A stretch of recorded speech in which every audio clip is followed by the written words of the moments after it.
Hey, what's up everyone? It's Felix here with MyGunDiary.com, and today we're at the Fort Bliss Rod and Gun Club. We're going to compare two awesome pistols. The new Smith and Wesson M&P 2.0 versus the original, an oldie but goodie, the original Smith and Wesson M&P. These are both in 9mm. I'm out here with my friend Nick, who was in the market for a new pistol. He had been shooting the F&S 9mm and he wasn't really happy with it, so he sold it. And he was trying to decide between the Glock and the Smith & Wesson M&P 2.0. And I think I kind of pushed him towards the 2.0. One, because I've had such great experience with it. I've been shooting with the Smith & Wesson M&P since around 2005, 2006. But with all the new features that the M&P 2.0 talks about, he couldn't resist. The price is right. So we're going to compare these two pistols. The Smith & Wesson M&P has a special place in my gun collection because it's actually the very first pistol I ever owned. Back when I first started getting into shooting, I had a chance to shoot both a Glock and a Smith & Wesson M&P, and I just found that the M&P suited me better. I was doing a little bit of research on YouTube about the Smith & Wesson M&P 2.0, and I saw a lot of videos that talk about the specification comparisons between these two pistols, but I didn't see very many videos that actually take both pistols out to the range and compare them on a practical level. So that's what we're going to do today. We're going to put a couple hundred rounds through each pistol, we're going to compare these two awesome guns, and we're going to tell you our thoughts. Hey, thanks for watching. Some of the main questions I've seen about the new 2.0 versus the original, people want to know if holsters for the old version will fit the 2.0. And we're about to find out right now. Boom, yep, as you can see, this 2.0 fits right into this Kydex holster that I had for my original. I just ordered a new leather holster, so I'm going to give this one to Nick. What an awesome friend. The other thing people want to know is if magazines from the original Smith & Wesson M&P will fit the 2.0. And yes, they do. They are interchangeable. It uses the same magazine. All right, so Nick is going to start us off. Okay, so he's going to start with the original and then switch to the 2.0.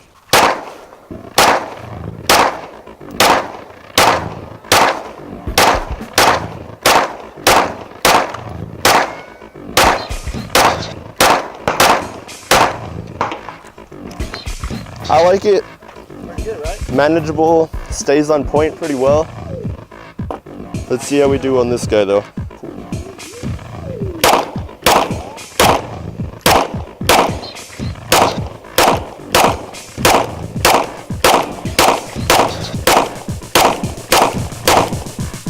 You immediately feel the difference in the trigger. It keeps it, it's a lot easier to maintain, like on point.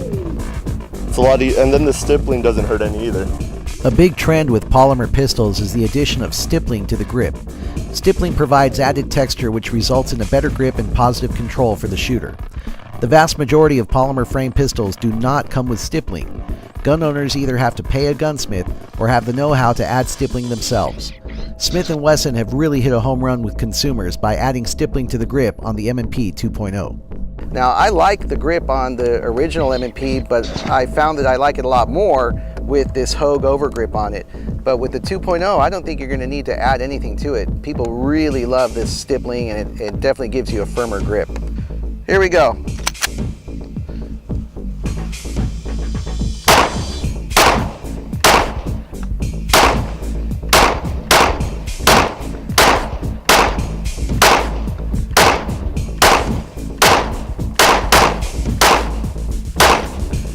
Now, that's awesome having 17 rounds. I got no complaints with this trigger, but I'm really excited to see the difference with this new trigger.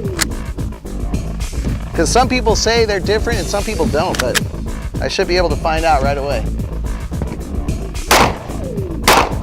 Yeah, the trigger is a little bit lighter, a little crisper.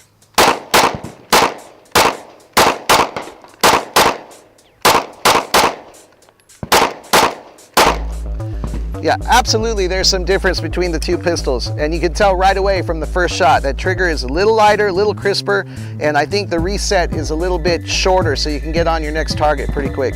So what we're gonna do next here is we'll put up some shoot and see targets and we'll compare groups.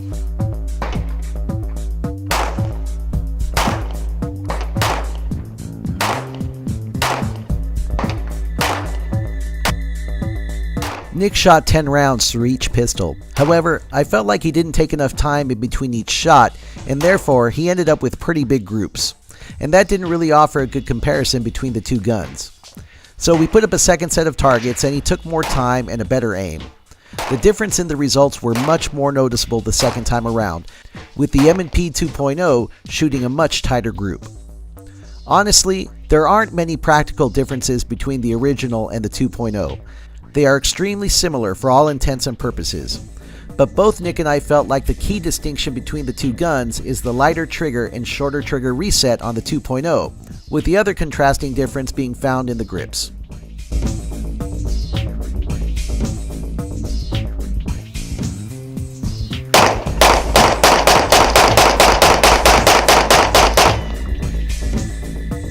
That was the original. Now for the 2.0.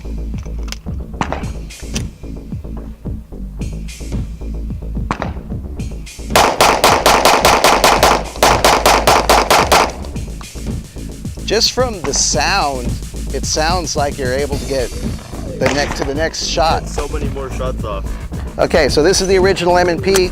I'm gonna pull the trigger as fast as I can, yet try to stay on target.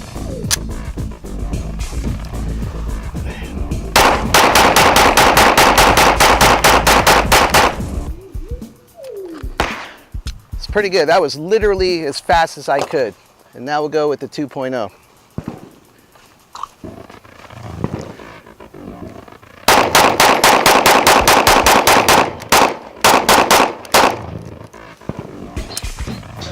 I think maybe because I've been shooting with the original for so long, I'm used to the trigger, but the 2.0 definitely has a shorter reset. I can tell that if you practice with it a little bit, you'll be able to get rapid fire. You can get through 17 rounds in just a couple of seconds. They're both pretty awesome. One of the biggest differences for me between the original and the new one is I personally always pull from the front. And then with this guy, it's just a lot much easier, all based off of these little grooves. So the front serrations.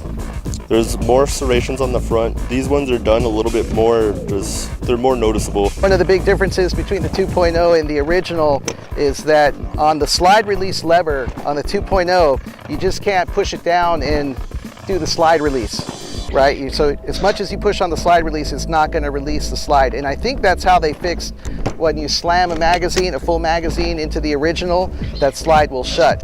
So on this slide release, right, like most pistols, you push down, the slide shuts, but not on the 2.0. And sure enough, so when you take a full magazine and you slam it into the original Smith and Wesson M&P, the slide will slide shut, just like that. Some people like it, some people don't.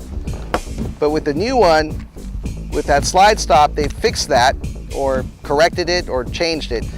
You slam a full magazine in, and that slide does not slide shut. So after putting a few magazines through the original M&P and the 2.0, the biggest difference you're going to notice is in the trigger. The reset's a little bit shorter, the trigger is a little bit crisper, and of course the stippling on the grip. Other than that, I don't really notice too many differences.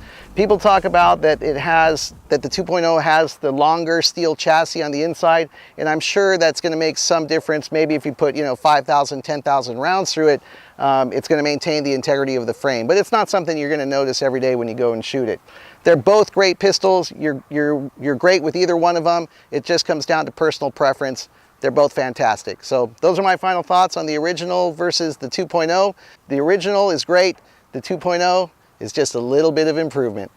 Thanks for watching. Be sure to like this video, leave a comment. Tell me what you think about the 2.0 versus the original. And as always, subscribe to my channel.